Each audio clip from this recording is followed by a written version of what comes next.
ચપ્પુ ને આપણે શેમાં કામ લેવાનું? શાક સુધારવા, હે ને? અને આને નાના છોકરાએ અડાય નહીં.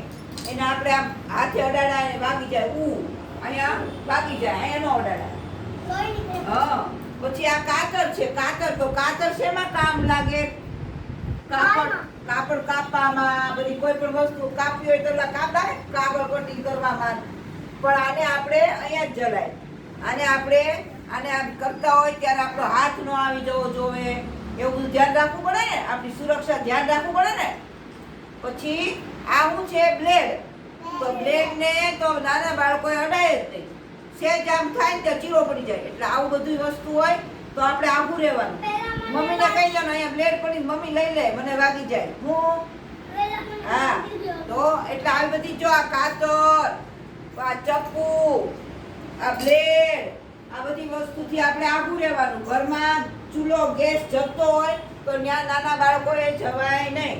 અગ્નિ હોય કે હોજ ખાલી ઉગાડો હોય તો ત્યાં આપણે જવાય નહીં.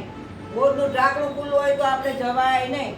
કોઈ જગ્યાએ આપણે ઠેકડો મારો, સેટી ઊંચી હોય તો ઠેકડો મારતા આપણે પડી જઈએ હોય તો ત્યાંથી ઠેકડો મરાય નહીં.